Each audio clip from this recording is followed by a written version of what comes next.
Stop there. నువ్వు ఏదో సొల్లు మొత్తం చెప్పేదాకా వాడు ఉంటాడండి, ఎప్పుడో మారిపోతాడు. అయినా క్లాసెస్ ఏంటండి, సినిమాకి వచ్చానా లేక ప్రీచింగ్స్ పాఠాలకు వచ్చానా అనిపించింది. తట్టుకోలేకపోయా. పెచ్చ బోరు కొట్టింది మూవీ. లోవరాజు లేచిన దగ్గర నుంచి పడుకునే వరకు ఎన్ని ఎన్ని ఎన్ని క్లాసెస్ ఎంతమందికి పీకుతాడో ఏమో.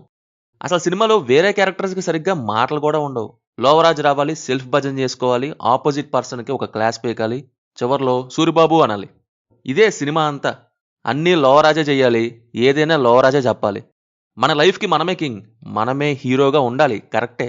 బట్ అందుకోసం పక్కన అన్ని క్యారెక్టర్స్ని జీరోగా ట్రీట్ చేయాల్సిన అవసరం లేదు కదా. అది చాలా సెల్ఫ్ భజన్లా ఉంటుంది ఆ క్యారెక్టర్ నుంచి. Story nil, classes full. A film by బండి సరోజ్ కుమార్. స్టోరీ రాసుకున్నారు, డైరెక్షన్ చేశారు, మ్యూజిక్ మీరే, లిరిక్స్ మీరే, ప్రొడ్యూసర్ మీరే.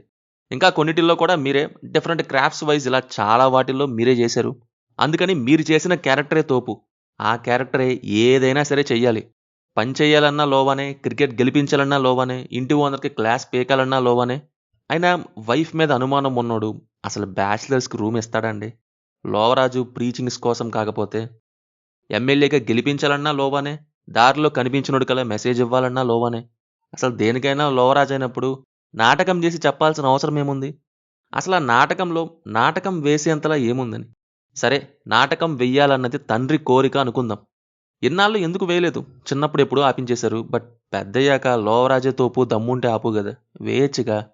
సూరిబాబు అని మెసేజెస్ పంపే బదులు ఆ నాటకం వేసేసి ఉంటే పరాక్రమం పూర్తయిపోయేది కదా. ఇది ఆపేసి ఎమ్మెల్యే గోలేంటో, లవ్ ట్రాక్ గోలేంటో, ఇంటి ఓనర్ గోలేంటో, ఎస్పెషల్లీ ఆ క్రికెట్ సీన్స్ అయితే మరీను. అమ్మయ్యా, ఎండుకు వచ్చేసింది. తిరుపతి వెంకటేశ్వర స్వామిని చూసినప్పుడు కూడా ఎంత ఆనందపడలేదు.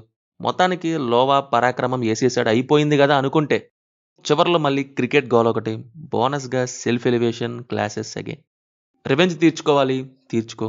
మధ్యలో బుజ్జమ్మ, రవీంద్ర భారతి, మరదలు, కోరికలు, SI, constable, cricket, bike sound, MLA, house owner, ఇవన్నీ ఎందుకు వచ్చాయి అసలు? వస్తే వచ్చే పార్ట్ ఆఫ్ లోవరాజు లైఫ్లా ఉండవు.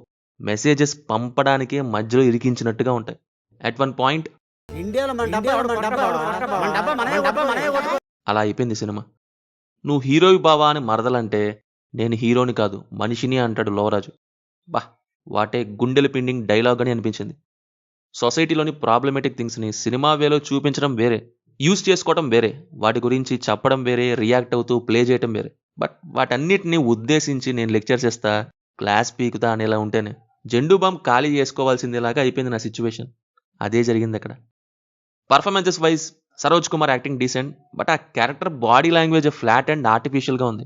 మనం సినిమాల్లో హీరో పంచ్ డైలాగ్ వేసేటప్పుడు ఒక type of body language maintain చేస్తారు కదా, అదే సినిమా అంతా పెడితే ఎలా ఉంటుంది? ఆడ్ ఫీలింగ్ వస్తుంది కదా. అలాగే ఉంది ఇక్కడ కూడా. లక్ష్మిగా చేసిన ఆమె యాక్టింగ్ డీసెంట్, మిగతా వాళ్ళ ఎవరి యాక్టింగ్కి పెద్ద ఏం లేదు. బీజిఎం పర్లేదు, ఏదన్నా బెటర్ థింగ్ ఉంది అంటే అది ఇదే ఈ సినిమా మొత్తంలో. కొన్ని రిపిటేటివ్ అండ్ ర్యాండమ్ వన్స్ అయినా సరే అక్కడక్కడ బాగానే ఉంది. ఫైనల్లీ నా వరకు అయితే ఏం లేదు అందులో, మొత్తం డొల్లే ఫీల్స్. ఇక డెసిషన్ ఈజ్ యువర్స్. సో ఇది మరి పరాక్రమం మూవీ గురించి. సినిమా చూసారా? ఎలా ఉంది? కింద కామెంట్స్లో మాతో షేర్ చేసుకోండి. రివ్యూ నచ్చితే మన ఛానల్ని సబ్స్క్రైబ్ చేసుకోండి. Will meet in next video. Thank you. జై హింద్.